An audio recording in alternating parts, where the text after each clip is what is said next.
I'm Jeff Ritter, National Director of Instruction for Nike Golf Schools and Junior Camps.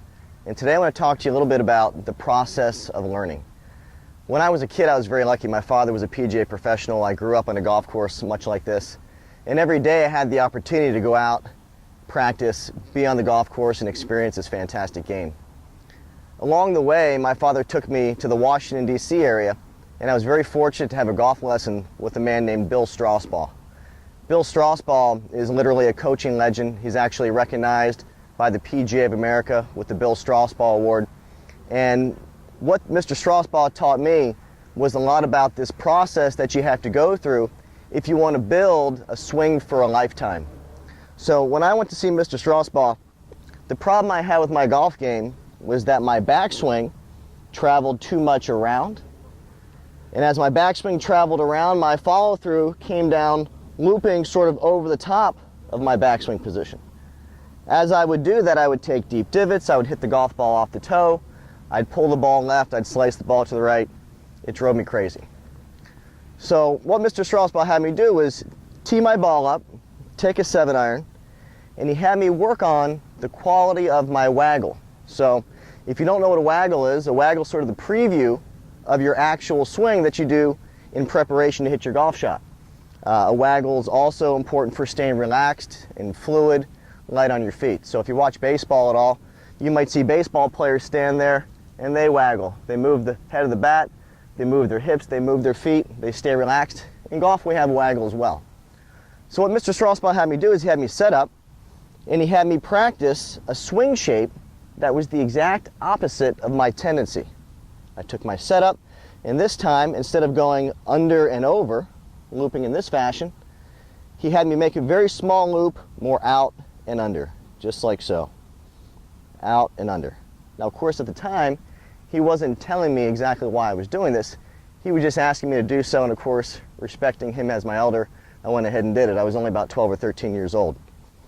So as I started getting this waggle down the way he wanted it, he would actually let me pitch the ball forward only a few yards. So I had my 7-iron, I would waggle in a loop, and then I would swing away, pop, hitting the ball only 20 or 30 yards down the fairway.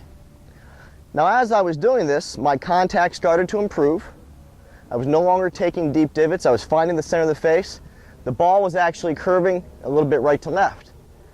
The problem is that I was a junior golfer, just like you are. And my whole thing is I wanted to hit my driver as far as I could.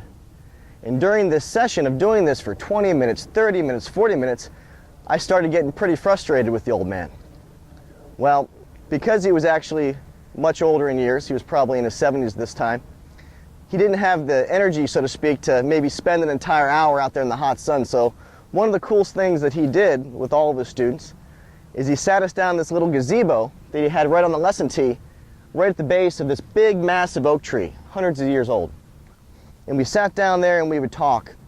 And a lot of times we'd talk about how things were going in school, how things were going at home, talk about what I love most about golf. It was really nice to have someone connect with me on a level that was beyond just hitting golf balls. So we were sitting there, and he always had a handful of these acorns, right? Of course, acorns help grow oak trees. And we kind of bounce them around a little bit. And I remember this one particular day we were working on this drill, he said, "Jeffrey," he said, "do you understand why I had you working on the quality of that tiny waggle for this whole time?" And of course, as a kid, sometimes when adults ask you questions, you don't want to spend the time thinking about how to answer it. You just want them to give you the answer. Well, of course, I said, "You know, Mr. Strausbaugh, I have no idea why we did that." And he took the acorn and he looked at it and he goes, "I always want you to remember, from little acorns come big oak trees." That's the moment that I understood how important it was to do the little things well in golf if I wanted my swing to be big and powerful and strong and to help me turn into the kind of player that I really wanted to be. So when you come to golf camp, what I want you to understand is that there are some things that your coaches are going to ask you to do that you might not like. You might feel like it's too detail-oriented. You might feel like it's too tedious. But what we're trying to do is we're trying to get you from the little acorn position to that big oak tree.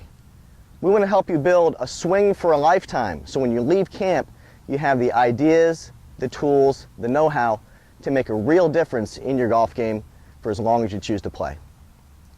This summer, join me and my staff of dedicated junior golf leaders at Nike Junior Golf Monterey, right in beautiful Pebble Beach, California. For more information, contact us at ussportscamps.com/golf or simply by calling 1-800-NIKE-CAMP today.